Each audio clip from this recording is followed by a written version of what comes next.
Mesdames et messieurs, bonsoir. Ces images nous viennent du Parc des Princes à Paris, où quelques minutes après la fin de ce journal va commencer la grande veillée du pape avec les jeunes. Antenne 2 la diffusera en direct et cette rencontre sera l'émission principale de notre programme de la soirée. Mais à la fin de la présente édition, nous reviendrons déjà au Parc des Princes et nous nous rendrons mieux compte de l'ambiance que trouvera en arrivant le Saint-Père. La journée de celui-ci a commencé ce matin à l'Institut catholique, où il fut reçu par le bureau des évêques fondateurs et par Monseigneur Poupard, recteur de la Cato. Jean-Paul II, après s'être recueilli devant la plaque des martyrs des Carmes, s'est adressé longuement aux professeurs et aux étudiants. Mais l'essentiel de la matinée a été la grande messe pour le peuple de Dieu, concélébrée par le pape et plusieurs évêques et prêtres à l'aéroport du Bourget. Le service divin a été suivi par une foule très nombreuse. En effet, malgré le temps plus qu'incertain, il y avait là de 5 à 600 000 personnes. Les commentaires de Jean-Louis Le Seine. Toute la ville est un hasard. Ici, elle puise son sens. Elle le puise comme de l'eau. La croix, pour nous, devient le puits de Jacob. Ce texte est d'un poète polonais que nous connaissons tous. C'est le Saint-Père Jean-Paul II. À coup sûr, il y avait ce matin sur l'immense terrain du Bourget beaucoup moins de monde que prévu, environ moitié moins. La télévision y est sans doute pour quelque chose, mais le mauvais temps aussi. Une pluie intermittente qui a souvent contraint Jean-Paul II à avoir recours au parapluie. Ce qui n'a pas empêché la ferveur, une ferveur qui s'est manifestée dès les premiers mots d'accueil du cardinal Etchegaray.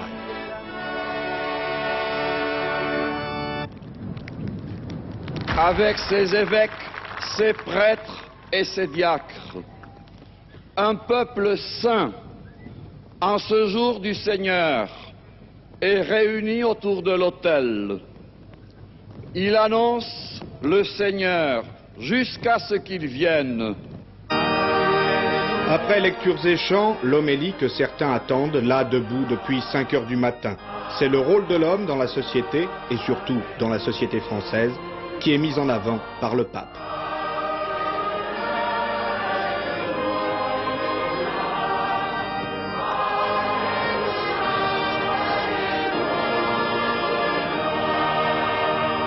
On sait la place que l'idée de liberté, d'égalité et de fraternité tient dans votre culture, dans votre histoire. Au fond, ce sont là des idées chrétiennes. Je l'ai dit tout en ayant bien conscience que ceux qui ont formulé ainsi le premier sédidal ne se référaient pas à alliance de l'homme avec la sagesse éternelle, mais il voulait agir pour l'homme. Alors, permettez-moi, pour conclure, de vous interroger. France, fille aînée de l'Église, es-tu fidèle aux promesses de ton baptême? Permettez-moi de vous demander, France, fille de l'Église et éducatrice des peuples, es-tu fidèle pour le bien de l'homme à l'alliance avec la sagesse éternelle? Après l'homélie et quelques phrases qu'on entendra vraisemblablement commentées dans les heures et les jours qui viennent, Jean-Paul II donne la communion.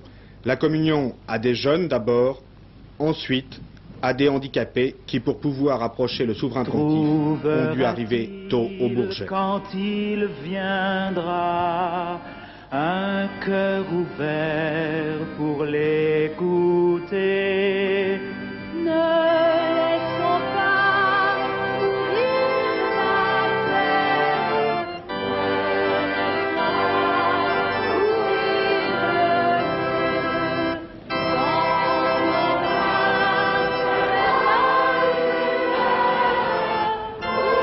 Cette foule qui a dû arriver tôt et surtout attendre longtemps dans la pluie, le vent et le froid.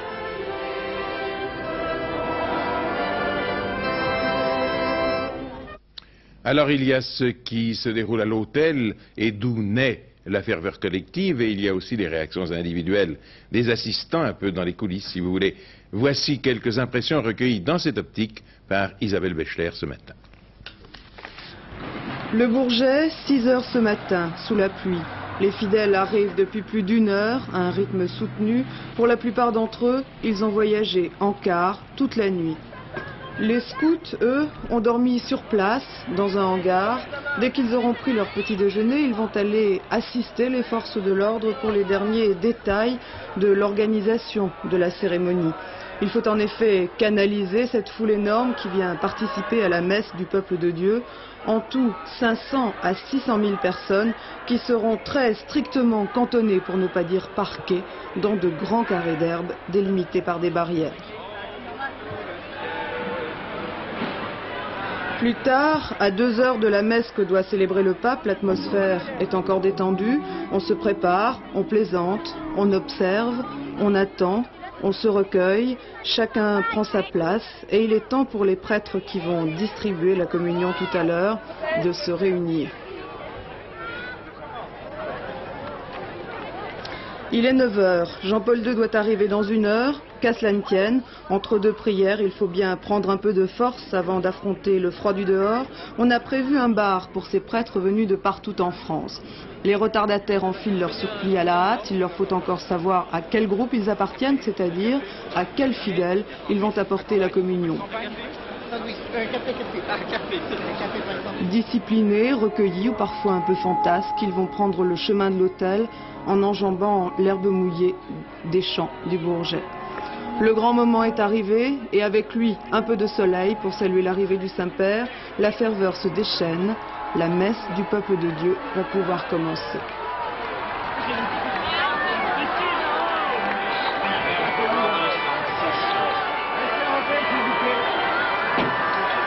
Après un bref repos à l'Annonciature, le pape s'est rendu au séminaire d'Issy-les-Moulineaux, où il a été accueilli par Monseigneur Delarue, évêque de Nanterre, et par une équipe d'évêques prêtres.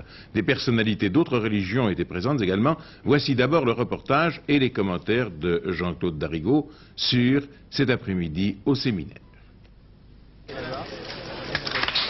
15h30, l'hélicoptère de Jean-Paul II atterrit sur les pelouses des jardins du séminaire de la région parisienne à Issy-les-Moulineaux. Le pape est toujours détendu malgré la pluie de ce matin. Avez-vous été content de la messe au Bourget, lui ai-je demandé. Oui, beaucoup, a répondu le pape. Tous les évêques français sont là sans exception. Auprès d'eux, les séminaristes auxquels le pape s'adressera et aussi les élus locaux au grand complet. Les élus locaux qui conserveront soigneusement la signature de Jean-Paul II dans le livre d'or qu'ils avaient pris la précaution d'emporter avec eux. La situation des mondes, la situation idéologique n'est pas si simple. Non. Mais il faut un peu... Nous avons tous été frappés par son rayonnement, par sa décontraction. Il nous a dit d'ailleurs, et c'est une confidence, que c'était la première fois qu'il discutait avec des Français de l'effet de ses discours, car mes collègues lui ont posé beaucoup de questions sur ces diverses homélies que nous avons tous appréciées. Oui, vous les avez appréciées en quel sens ? Eh bien, nous avons apprécié, nous qui sommes élus, c'est-à-dire au contact de la population, sa perception des phénomènes vrais, son sens de l'humain. Je dirais à la limite que s'il n'avait pas déjà été élu par les cardinaux, il serait élu par la population. Moulineaux est mon compatriote. Le moment attendu était la rencontre avec l'épiscopat français dans la chapelle transformée pour un jour en salle de travail. Le pape et les évêques ont travaillé 2 heures ensemble. Jean-Paul II a analysé la situation française avec une acuité qui montre qu'il connaît parfaitement le dossier. Opter pour l'homme, a dit Jean-Paul II, mais pour un homme dans toute sa dimension. Notre époque a tendance à s'arrêter à une conception tronquée de l'homme. Il faut l'aider à aller plus loin. Et puis vous êtes responsable non seulement de votre Église, mais de tous ceux qui vous regardent et vous estiment. Le christianisme appartient au génie de votre nation.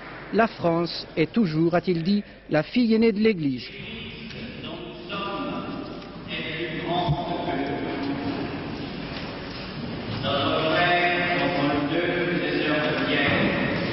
Qui préside à la communion de toutes les églises, par tous les continents, vous rappelez à tous et à chacun la question fondamentale du Christ à Pierre. Alors Jean-Claude Darigo, des paroles qui semblent avoir été l'un des temps forts de la visite du pape jusqu'à présent. Oui, et il faut absolument les relier au discours de ce matin au Bourget. Le pape a évoqué devant les évêques les problèmes avec lesquels l'Église de France se trouve confrontée. Et tous ces problèmes peuvent se résumer. L'homme qui est en train de se faire dans cette société française et dans cette société mondiale, est-il conforme à l'idée que le chrétien doit se faire de l'homme? N'est-il pas un homme tronqué? N'est-il pas un homme qui a, disons, gommé sa relation avec Dieu? Alors le pape a insisté auprès des évêques en leur disant vous êtes responsables de ce peuple de Dieu que j'ai rencontré ce matin. Ce peuple de Dieu qui, d'une certaine façon, peut-être a oublié un certain nombre de choses fondamentales. Alors je ne dirais pas que le discours a pris pour moi des allures de reprise en main, mais il semblerait que Jean-Paul II ait parlé assez clair et assez fort. Il a dit, bien sûr, la France est la fille aînée de l'Église. Il a affirmé ce que ce matin il avait évoqué à l'état de question. Alors on peut se dire ceci. La France est-elle la fille aînée de l'Église ou la France peut-elle être dite la fille aînée de l'Église? Eh bien, je crois que tout le travail des évêques dans les années qui viendront, ça sera peut-être de faire passer le peuple de Dieu, entre guillemets, de la question à l'affirmation. Je vous disais il y a un instant que le pape avait rencontré ici les Moulineaux des personnalités d'autres religions, notamment les représentants du culte israélite, et ça en présence de Monseigneur Elchinger, archevêque de Strasbourg et président du comité épiscopal pour les relations avec le judaïsme. Je rappellerai aussi qu'au temps de l'occupation nazie en Pologne, la communauté israélite a été là-bas littéralement décimée, et que le jeune Karol Wojtyła, au péril de sa vie, a beaucoup fait pour aider les victimes de la chasse organisée par les occupants. Quelles sont les réactions du grand rabbin Kaplan au voyage du pape en France? Nous allons le savoir. Voilà, merci.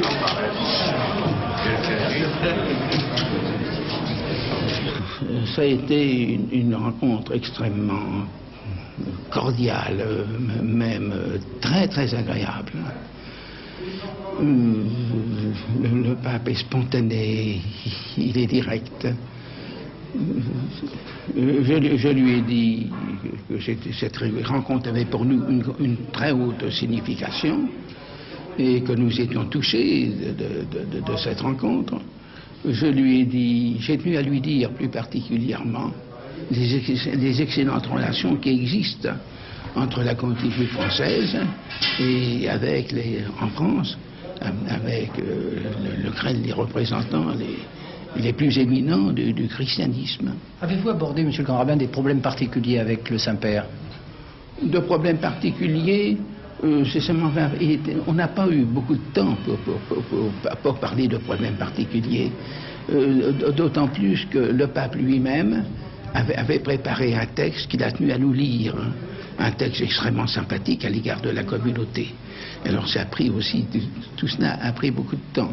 J'avais l'intention de lui parler de Jérusalem d'une manière détaillée, lui dire ce que représentait Jérusalem pour nous. Je voulais lui dire que, à ma connaissance, et en vérité, aucun peuple n'a eu de lien aussi étroit, aussi ancien avec Jérusalem que le peuple juif. Et je voulais lui également mettre en évidence que depuis 1967, les lieux saints de tous les cultes sont accessibles à tout le monde. Alors le séjour du pape en France se termine demain. Voici comme chaque soir sur carte un résumé de ses itinéraires. Alors à 8h15, rencontre de prière avec des représentants des organisations internationales catholiques auprès de l'UNESCO en la chapelle des Sœurs Clarisses. À 9h30, le Saint-Père est reçu à l'UNESCO même, c'est-à-dire l'Organisation des Nations Unies pour l'éducation, la science et la culture, où il prononce un discours annoncé comme particulièrement important. Nous vous transmettrons en direct cette visite du pape du début à la fin. Puis, vers 14h30, Jean-Paul II quitte Paris et se rend en Normandie, en hélicoptère, à Lisieux, où il concélébrera la messe face à la basilique et visitera le Carmel vers 17h45. Alors comment Lisieux et sa région se sont-elles préparées à la visite papale? Un reportage de Patricia Charnel. Lisieux vit à l'ombre de sa sainte.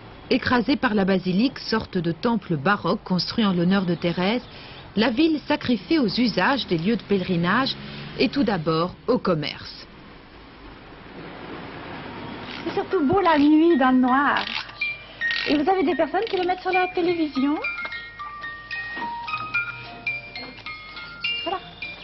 Pour faire l'homme d'ambiance ce soir. Il y a malgré tout un phénomène lisieux, car plus d'1,5 million de personnes viennent ici chaque année, et la curiosité n'est pas la seule motivation des pèlerins. Pourquoi est-ce que vous êtes venu ici? En promeneur, c'est tout. On est venu parce qu'on croit en Dieu, on est venu lui demander de nous aider, ceci et cela. Pour moi, quand je viens là, je vois le bon Dieu. Je pense que c'est un exemple. En quoi est-elle un exemple? Si tout le monde pouvait être comme elle, la terre serait belle. Habituellement, si vous voulez, sont canonisés les gens qui ont fait quelque chose d'extraordinaire. Et là, ce n'est pas le cas. D'ailleurs, je cherche un peu les raisons pour lesquelles elle a été canonisée, si ce n'est qu'elle a souhaité apporter et prier pour les prêtres. À 15 ans, Thérèse Martin quitte la maison familiale pour entrer au Carmel. 9 ans plus tard, elle meurt d'une tuberculose pulmonaire. C'est l'expression de sa foi qu'il faut retenir aujourd'hui. Son message qui a contribué à transformer la spiritualité catholique. Thérèse a toujours combattu l'idée janséniste d'une religion fondée sur le sacrifice. Elle propose un Dieu d'amour, de confiance et de simplicité. Elle détruit ainsi les modèles qui étaient alors imposés par l'Église, d'un côté les mystiques et de l'autre le peuple ignorant. En venant à Lisieux, le pape rendra hommage à celle qui avait choisi de se donner à Dieu pour sauver les hommes par la prière.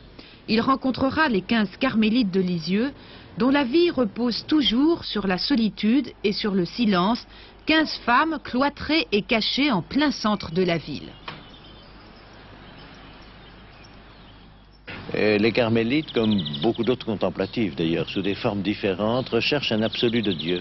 Elles le recherchent, elles, dans des petites communautés peu nombreuses, et celle de Lisieux est très peu nombreuse, mais qui sont peut-être plus difficiles à vivre, parce que c'est pas très facile de vivre dans une communauté de 15 ou 16 religieuses, mais elles recherchent là à la fois la fraternité entre elles et l'absolu de Dieu. Est-ce que ce n'est pas un peu égoïste comme démarche? Oh, vous savez, si c'était tellement égoïste, je crois qu'il n'y aurait plus de monde à y aller. C'est pas de l'égoïsme, c'est une question de foi. Vous savez, si on a la foi, je crois qu'on peut comprendre ce qu'elle donne là. On peut entendre les carmélites à la chapelle où elles chantent chaque jour les vêpres. Mais à peine aperçoit-on ces femmes vêtues d'une robe brune et voilées de noir que les grilles se referment. Cette prière, issue de l'obscurité, interpelle et étonne toujours les visiteurs de Lisieux, qu'ils aient ou non la foi.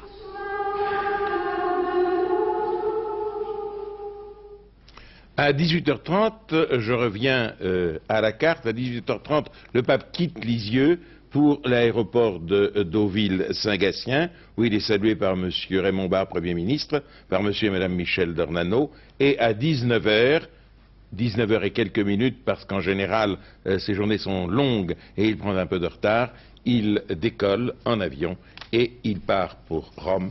Sa visite de 4 jours en France sera terminée. J'en arrive aux autres sujets de l'actualité. Jean-François Poncet présidait aujourd'hui aux États-Unis la cérémonie de remise des diplômes de l'université Wesleyan dans l'État du Connecticut et dont il est un ancien élève. Parlant des liens entre les États-Unis et l'Europe des Neuf, il a dit « La solidarité occidentale ne peut pas être synonyme d'uniformité. Parmi les conditions indispensables pour que cette solidarité soit effective, il faut qu'on reconnaisse le rôle propre et mondial qu'aspire légitimement à jouer l'Europe. » Il a dit cela au lendemain de son long entretien avec son homologue américain, M. Maskey, et alors que s'annoncent des signes d'une très prochaine initiative des Neuf au Proche-Orient. Quant au président Carter, il est revenu, je dirais, avec vigueur sur ces questions dans l'émission Face à l'opinion de nos confrères de la chaîne américaine CBS, une analyse maintenant de Bruno Alba.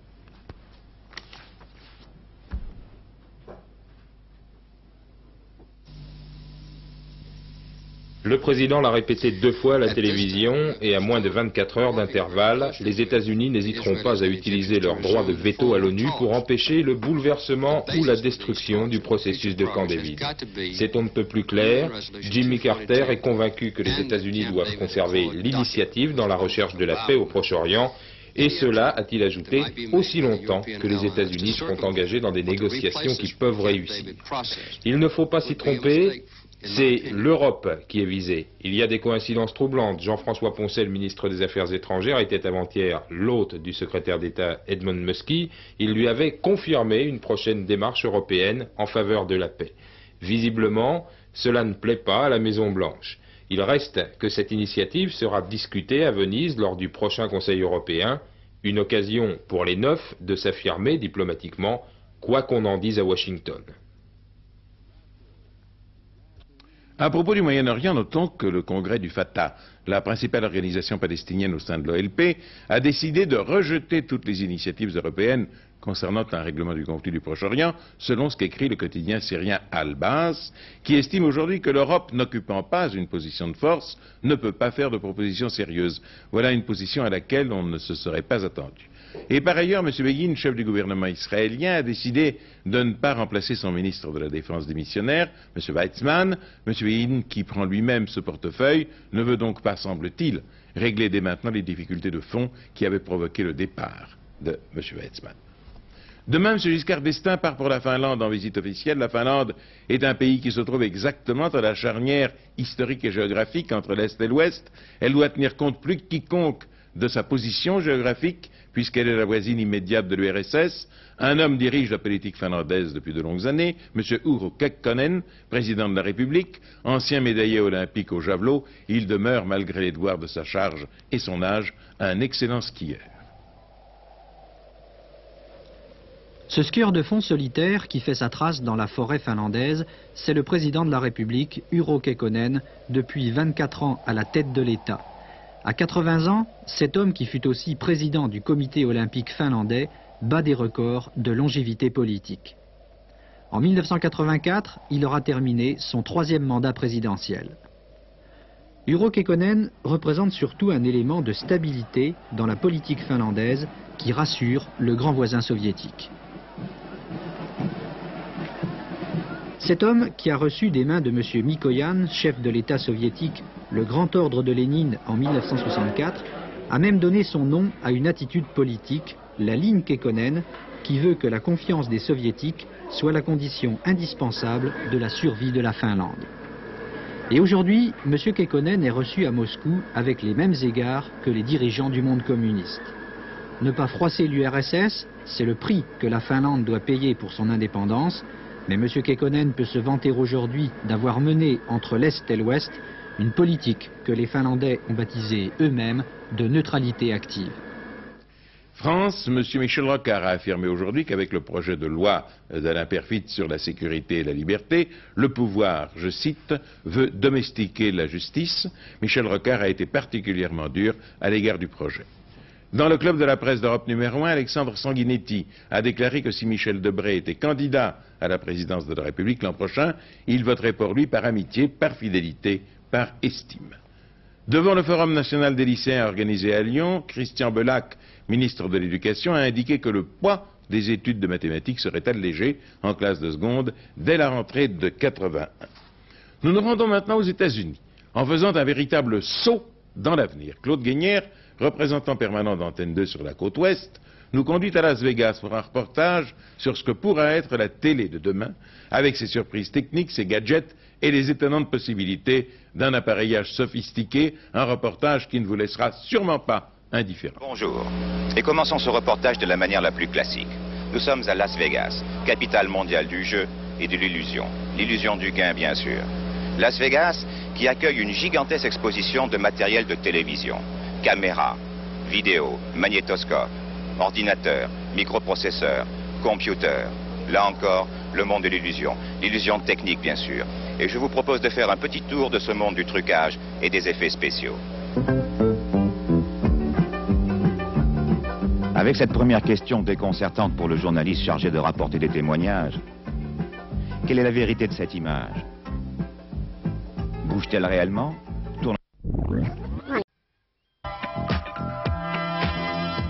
Et l'on se dit qu'il n'y aura bientôt plus de témoignages filmés, tout au moins crédibles.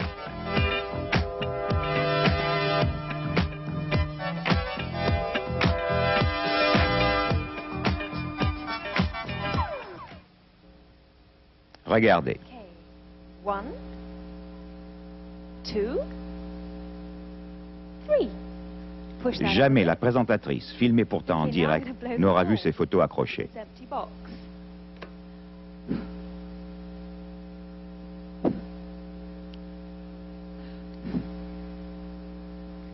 Et jamais la télévision n'aura mieux mérité son surnom d'étrange lucarne. There they are.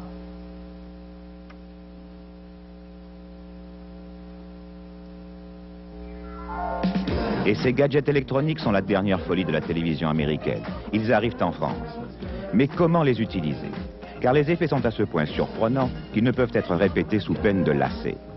La publicité qui recherche les effets chocs s'en est la première emparée. Et puis les variétés. Mais après, la question est, pourra-t-on faire des dramatiques, des pièces, intégrer le mirage électronique à la réalité, améliorer la communication, mieux stimuler le rêve? Comment utiliser la machine qui, chaque jour, s'améliore?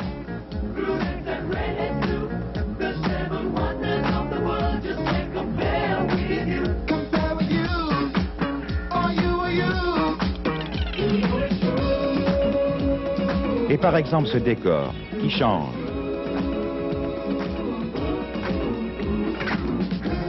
Le voici, 2 boîtes hautes de 30 cm faites de carton et de papier brillant, intégrées, incrustées autour de la danseuse qui se produit devant rien.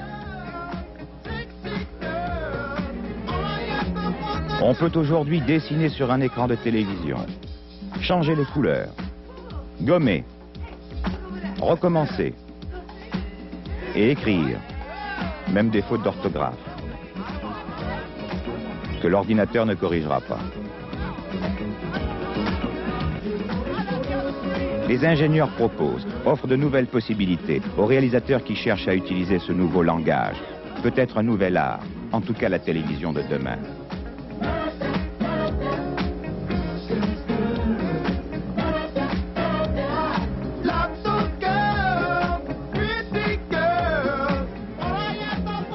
Voilà, c'était Claude Guénière, Antenne 2, sans faute, à Las Vegas.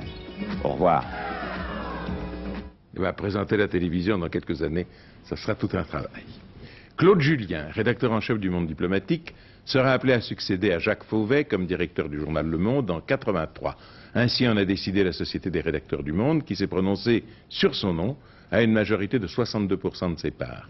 Né en 1925, Claude Julien a été rédacteur en chef de la Vie catholique illustrée, puis de la Dépêche marocaine. Il est entré au Monde en 1951 et il a exposé la conception de son métier de journaliste dans un recueil intitulé « Le devoir d'irrespect ». Demain soir, à 20h30, question de temps, l'émission de Jean-Pierre Elkabbach et Louis Berriot sera consacrée à la consommation, ou plus exactement à la défense des consommateurs. Avec l'équipe des journalistes de C'est la vie, vous vivrez les aventures quotidiennes des consommateurs. C'est un programme d'un style nouveau où les journalistes d'Antenne 2 se mettent en scène et tentent de vivre la réalité quotidienne des consommateurs. Question de temps, demain soir, présenté par Louis Berriot et sur des images de Simon Drey. Sport. Un très grand exploit sportif du Français Thierry Vigneron. Il a battu le record du monde du saut à la perche en franchissant 5,75 m dès le premier essai. Aujourd'hui, à Colombes, ce record, on le sentait venir depuis quelques mois. Ça y est, il l'a. Bravo à Thierry Vigneron. À Roland-Garros cet après-midi, le temps fort de la journée, c'était Connors Noah. Le vainqueur devait aller en quart de finale, mais le ciel n'était pas avec le Français. C'est la deuxième fois que Yannick Noah, ici au fond du court, et Jimmy Connors se retrouvent face à face sur un terrain. Mené 7-5 après le premier set, Noah joue ici un point à 5-4. Un point décisif s'il veut contrer Connors dans ce deuxième set.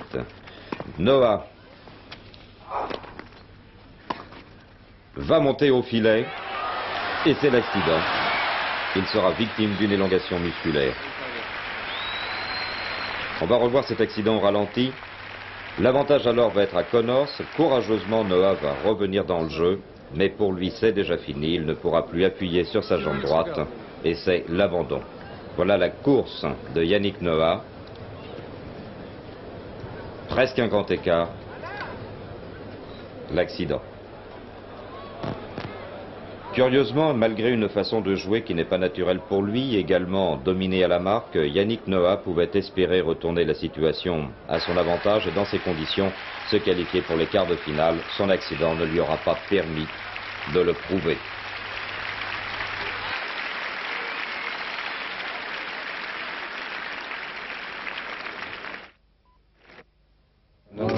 laisse un peu un goût amer.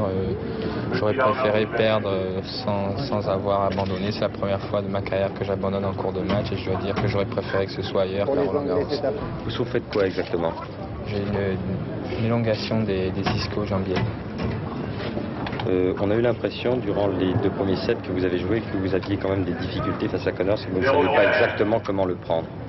Oui, j'ai eu des difficultés au départ. J'ai voulu jouer un peu comme certains joueurs l'avaient joué, l'avaient gêné. Et en fait, j'aurais peut-être dû jouer mon jeu, essayer d'imposer mon jeu, ma cadence. C'est ce que j'ai fait un peu au second set et ça marchait mieux. Je pense que même en ayant eu des difficultés au début, j'ai quand même servi pour le set à 5-4. Et le vent m'a un peu gêné pour mon engagement et c'est ce qui expliquait peut-être que je n'arrivais pas à prendre l'avantage sur mon service.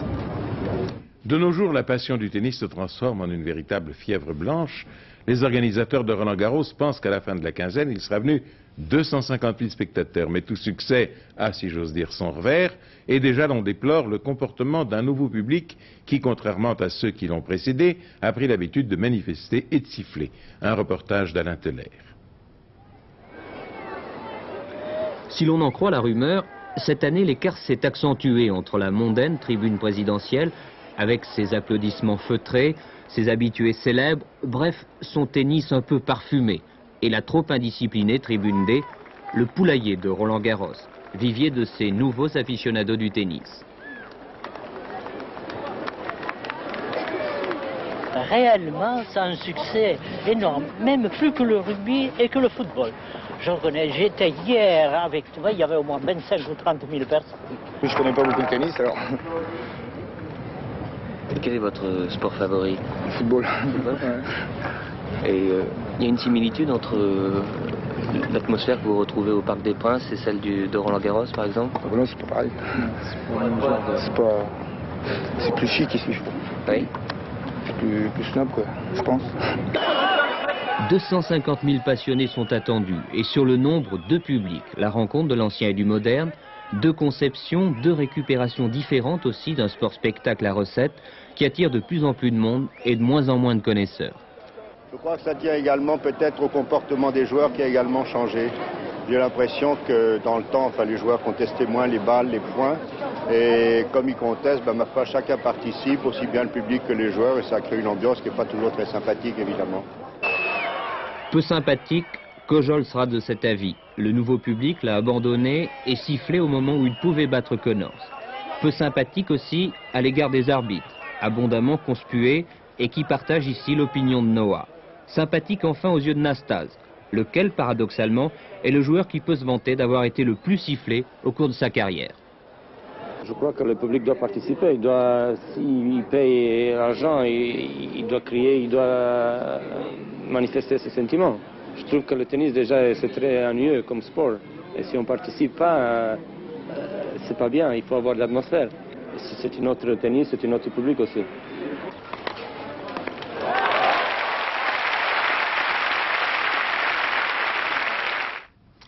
Ce qui aurait dû être le Grand Prix d'Espagne automobile en Formule 1, mais qui n'a pas été officiellement reconnu comme tel, a été marqué par un accrochage très spectaculaire dans lequel ont été pris Laffite et Reutemann. Voici des images qui nous parviennent d'Espagne.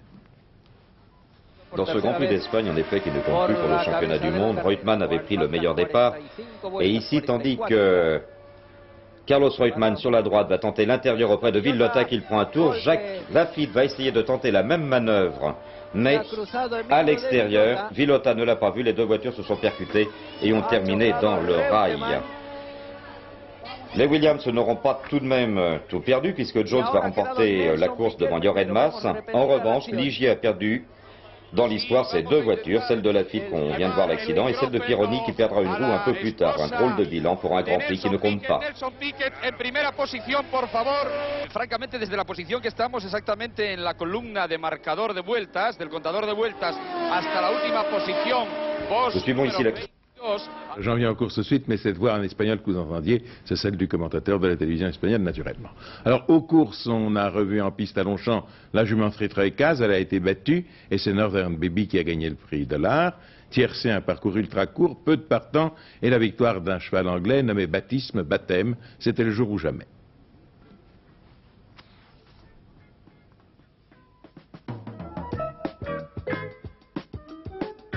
C'est la Grande Coudre qui a pris le commandement dès le départ des 1400 mètres du prix du Palais Royal, suivi de Divin Marquis, Muscovite, Baptisme et Light of Realm. Mais très vite, à la sortie du tournant, Muscovite a pris maintenant l'avantage avec toujours la Grande Coudre, Divin Marquis, Suvero et Kilimanjaro, casaque bleu clair, bleu foncé, qui se rapproche à toute allure. Et Kilimanjaro se retrouve en tête pour attaquer la ligne d'arrivée. Kilimanjaro est déjà à la lutte avec Baptisme, Suvero, Muscovite, la Grande Coudre et Divin Marquis sont sur la même ligne. Baptisme s'impose nettement devant Kilimanjaro, alors que Vox Populi, le numéro 4, fait une remontée spectaculaire. Baptisme a maintenant nettement l'avantage, il n'aura pas fait la traversée de la Manche pour rien, puisqu'il repart en Angleterre avec les 150 000 francs de prix au gagnant. Deuxième Kilimanjaro, troisième Vox Populi. 1, 5, 4, un tiercé qui rapporte dans l'ordre pour 5 francs 1890 francs 50, et dans le désordre pour 5 francs 368 francs 50.